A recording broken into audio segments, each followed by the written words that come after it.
Good evening, YouTube. You good? Well, today is 11th of the 11th, 2025. Get it out. So, a lovely day today, nice and still and chill. I like these kind of days. There's a slight breeze, obviously, because I'm quite elevated right now. But today, we're going to be talking about that section just there. So you see that windbreak, and it gets a bit elaborate, and I still need to get some more pallets, and it finishes off and ends up around here. So let's get down there and talk about it right now. And we're in, and let's just take a second to appreciate the deer fence. Honestly, oh my god, I love this. I love the fact that deer can't come in here and mess up my handiwork. So we're in. You can see the guinea gang over there sitting pretty. They're a happy bunch. There's about 11 of them, 6 grey and 5 speckled. And you can see there's a thrush just flown on the fence over there. You won't be able to see it. It might bounce out. Was she going to bounce out? She is. Oh, it's a red wing. So we're in this lovely, beautiful space. I created this early this year, around winter time. It was like a nice project.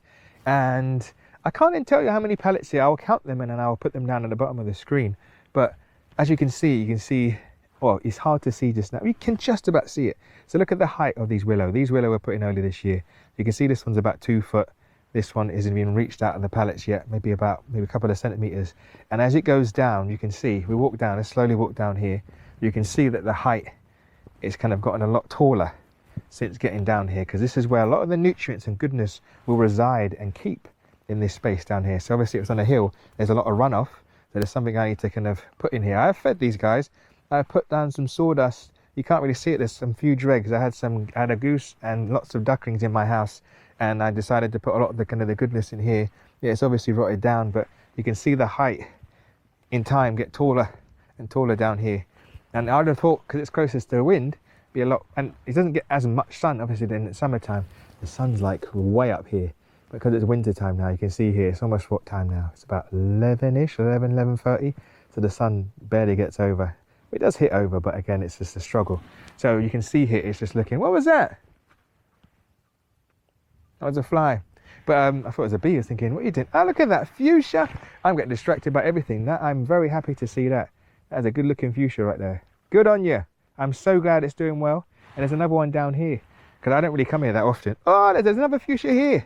Oh my word. That'd be amazing to look at and just seeing a fuchsia like bend over that way. Good on your willow. This is way taller. This is massive. This is like, what, 7 foot? Almost 7 foot. Very happy with this space. So obviously this is where the good nutrients resides. And you can see it does that down here. I'm not entirely sure why it peters out. It's almost like whoop, and then goes down over that way. So there's something I need to kind of rectify and put in place. But pallets are still sturdy. You want to feel it. You know, when you shake it, you want to feel that rigidity. There's like hardly any play. That's when you know you've got a sturdy structure right there. So let's take a look at what I've put in these squares. Willow. Lots and lots and lots of willow all the way down, all in here and in these squares. I had a bunch of willow last year, and I decided to kind of cut it up and then chuck it in here, because I thought it's sacrilege to kind of get rid of it or burn it or turn it into like a creature hotel. So lots of crack willow being placed in here. Quite a few Olearia traversia, I gave it a go. Seems to be all right. I think it's taking its time to find its feet, because once it gets going, it's off. And there's a slight kind of nutrient deficiency in here. Am I worried? No, because at the end of the day, I can fix that. You can see the soil is not looking a bit too great here because of their buttercup. But then we've got some sorrel down here too, which kind of likes good soil too. So it's kind of a weird mix. And you can see the remains of me putting some chicken or what I said, old kind of bedding from the young birds. So I think I would keep adding. I think what I would do is potentially put some more sheep wool in here, because the rabbits don't like the lanolin and they won't eat the plants because of it. And I forgot to mention it. You can see down here on this one, I've wrapped it. I ran out of tree guards. So what I did is use some lanolin to rub round and literally just rub all up the plant basically, and it makes the plant smell puts the rabbits off. So I think I'll put more sheep wool around here, because it will suppress the grass, suppress the wildflowers, and it will kind of be less competition for the trees, because willow will just ramp up and do what it's doing. But for these other shrubs, willow is technically a shrub, the Olearia is a shrub, so it just takes its time to find its feet. But it's getting there. I'm happy to see that. It's been a while since I've walked down here. I left this pallet out here because, what is that? It was a paving slab. I left this pallet out here because obviously I walk in here. It's like a bit of a tight space. This is a Wigila. A pallet fell on it, poor guy. So what I need to do is prop it up, just get some string and tie it up, but I haven't done that yet. Nothing eats it, which is great. Rabbits stay well clear of it. Sun's hitting it right now, looking lovely. Ooh, so maybe it's just leaning out. I'm sure it's getting a lot more sun there, because it's just in the winter time we wouldn't get any just parked behind here, maybe through the slats. But yeah, happy plant. I'm glad it's there. I will prop it up just so it looks pretty, a lot prettier. But let's go, whilst we're here, I could walk you around. I've shown you a little bit, but what I'll do, we'll walk towards, let's talk about this creature hotel, because this is one of the first ones I made in this space. So why have a creature hotel? Why kind of use your old debris, old logs and bricks, you name it, lying around and make a space like this? It looks a bit like a weird kind of creative pile of rubbish, doesn't it? It looks kind of strange. Let me tell you why. So I can encourage bees, I can encourage birds with all the nectar flowers and all sorts and stuff, like pollinators, bee friendly type stuff. But then in my eyes, I'm like, it kind of makes sense to provide a home for these guys, doesn't it? It makes sense. So with me having these creature hotels, there's loads of nooks and crannies in here for then the birds to make nests, the birds to roost, the bees to make nests, and the bees to make nests and bees to hibernate in. I'm sure there's lots of divots and holes in there and spaces, and this is a great hub for worms too. It's a nice, dark, dank place underneath there for them to reside in and be able to kind of grow and thrive and do what they need to do. So that's why I've made this space. And funny enough, the rabbits use this more than anything. I've got some Trachycarpus plant down here, put a bunch of seaweed so the grass doesn't kind of hinder it too much, but I'm not confident with this plant, but we'll see what it does. I'm kind of excited to see what it does. This kind of Olearia traversii is dead, I think, but again, it's kind of rotting down, it's feeding underground. I let it do what it's doing, pardon me. So yeah, this is why I got this creature hotel, and it's kind of got a bit of a green roof. I had some old sods I put on top, and you can see them growing through it. But yeah, it's just an old pile of logs. I could have burnt it and it was kind of a bit too wet, so I thought, sod it, make a pile here, and then it'll be a nice habitat for, because I've seen spiders in here, I've released spiders in here from my house into this thing. I've seen birds fly out of it, a lot of rabbits. It's just a nice hub. Now let's talk about some of the plants around here too. So we've got some willow over here. Olearia is a bit meh. I think it's dying away. Stinging nettles around this side. Lots of goosegrass. And this is a rarity. This is something that you don't see every day. And my beautiful missus bought it for me. It is a Pittosporum, which is an Australasian plant. Rub it, give it a sniff. And that has been here since my birthday, which is in July. I planted that kind of August time. And it's still happy. It's like I put a bit of seaweed around to suppress it. In time, that's going to get about maybe, can get as big as this creature hotel over here. Get massive. And if it does encroach on this side, I can trim it away. I miss trimming stuff. I've got all these shears in there, shiny and sharp.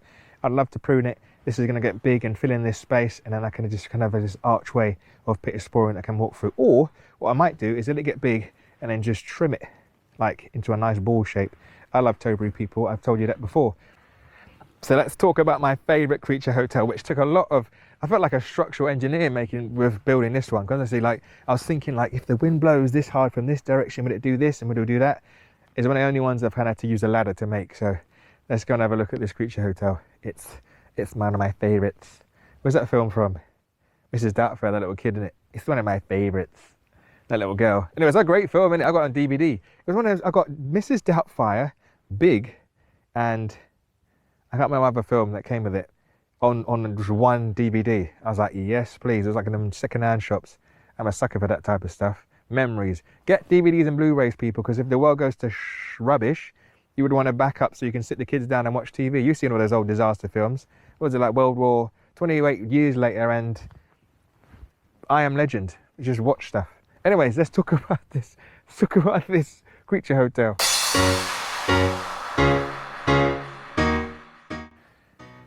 Just take it all in. It's like a Christmas tree. And when it was put in, it had loads of leaf on it still, so look, the shape of it was amazing. I put a little video here if you can see.